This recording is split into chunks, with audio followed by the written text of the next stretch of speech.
I'm going to be doing some steelhead fishing. I can't wait to get back in the kayak, and man, I'm feeling for it. I've been going out there messing around with it, and I'll show you those changes and some things I made to it this winter, in the summertime when I get a chance. But I've been doing some wader fishing, been trying to catch some steelhead. I have not got a lot of experience in this category. Mainly I'm East Coast guy, so I'm catching bass and pike, pickerel, whatnot. But man, this steelhead thing is pretty tough. It's a whole new game, and I'm trying to learn it. So all the trial and error that I've had so far, I think that I'm going to show you some stuff, and hopefully if you're new to it, at least I can get you 3/4 of the way, and then whatever else you can learn from a professional or from someone that maybe knows exactly what they're doing, that'd be awesome. But I really do think I got it down now as far as the way to have everything set up on the rod and reel and the line and the bobber and all that stuff, but it's just finding the run.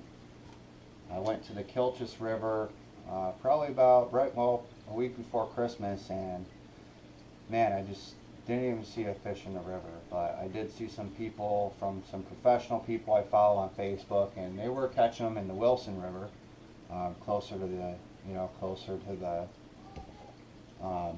ocean. So we'll see. But anyways, I'm going to show you what I do here and show you a little bit of my setup and show you how I get everything together. What I'm going to start with is my rod and my reel. I've got just a heavy duty 6.5 foot ugly stick. Heavy, that's it. I love ugly sticks. I use a carrot stick in the summertime. That's my orange rod, but I've fished with that for a long time. It's very sensitive. I really do like ugly sticks. They're on all my other poles. As far as the reel goes, excuse me, it's just a King Cat 2. It's from Cabela's. I just wanted something cheap because I'm just getting into this whole deal. And so I picked up one of these. It's a nice size reel. It's worked very smooth so far. I haven't had any issues. But I haven't hooked a nice fish on it yet. So I can't tell you how it's going to reel with a fish on the other side of it. But as far as casting it out and feeling it against the current and everything else, it's been great.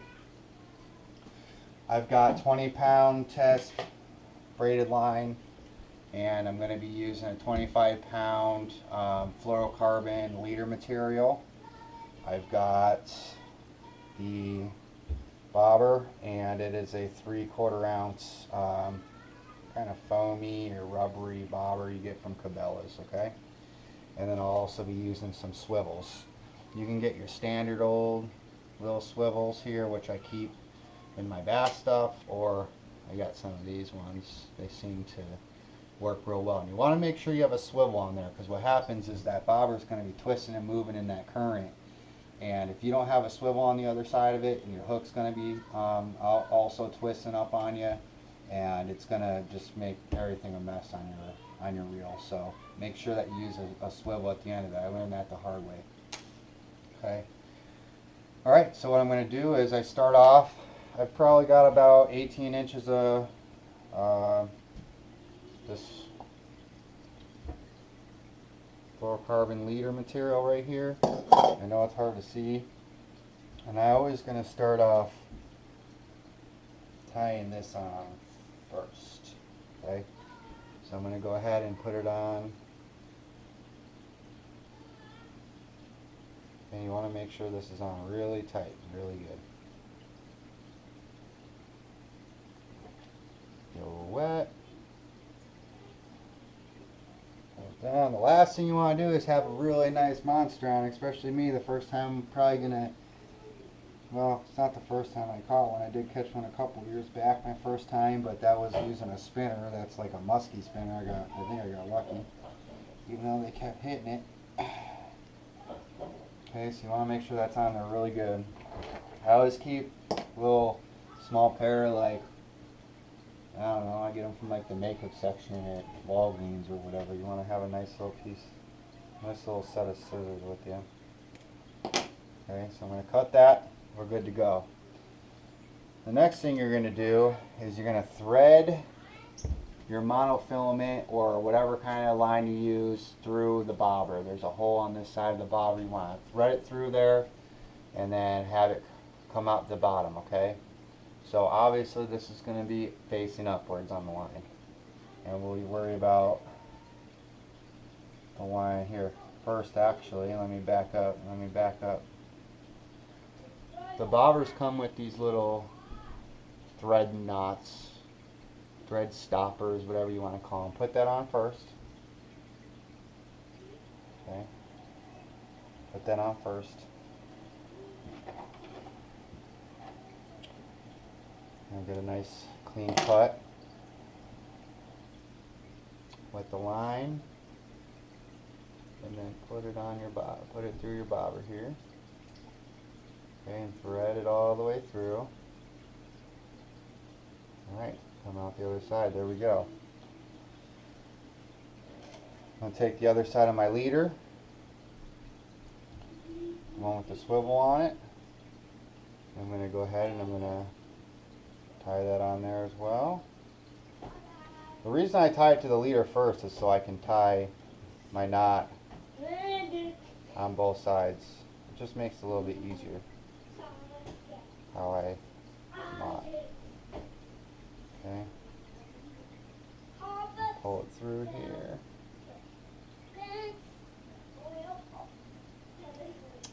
Put it down. Alrighty. Now we're on. Okay. So there we go. Now this is going to act as a stopper for your bobber when it comes down. Okay. This clear fluorocarbon, that's so the fish doesn't see it, and it's nice and strong. So that's going to be where your hook is. And on my hook, I got a Big River bait number 6. Or excuse me, a size 5-0. I got 6 in the bag. Having a tough day. Okay. So I'm going to go ahead and I'm going to tie this on to the bottom. Make sure you got a good knot on it. Once again, you don't want to have a monster on there and then it just slide right off there. Okay. Okay, now here's the deal. When you're fishing in Oregon for this kind of thing, you gotta be barbless.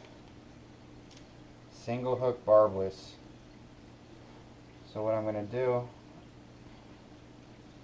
and that's all good because I like to catch and release, as you know, anyways. So, and that's the whole point, is so that it creates less damage to the fish. You put them back in the water, less stress. Okay, they got a lot of really strong laws over here. I'm gonna go ahead and take my pliers. I'm just gonna crimp that down. Usually it shoots right off.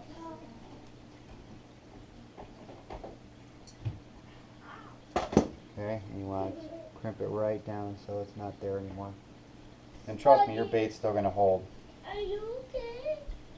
And as far as your little string stop goes, it's got this little tubing on it that it's around. I guess you can just take a string and tie it to it, and that's fine too. So you're just going to slide that right off to wherever you want it on your line.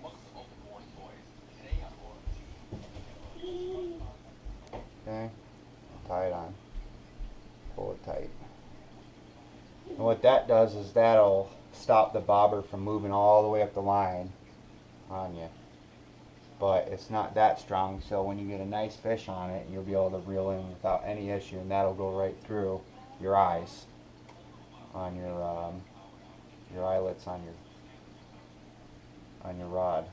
So that's it. And then I'm going to cut off this little bad boy here.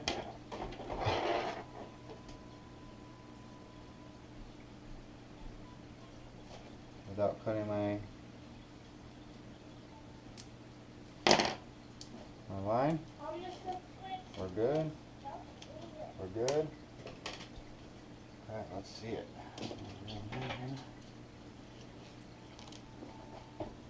Okay, so I got my little string knot there.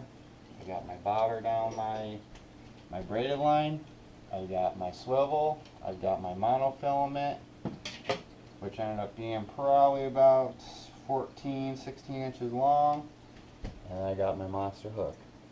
Okay, we're good to go. That's it. So when you go fishing, make sure that you're breaking down your bag and you only put in the bag what you need. You need your license, right? You need your tags, all current. I like to bring some pliers with me. You want your pliers, some scissors. Make sure you bring some extra hooks. Okay, some extra fluorocarbons. Okay, make sure you have a little bit of extra everything because you're not going to want to be out there treading through the forest, going down the river, and not have something with you. So, alright, well, hopefully I catch something. I'll have some footage for it either way, and I'll post it online for you. Alright, thanks.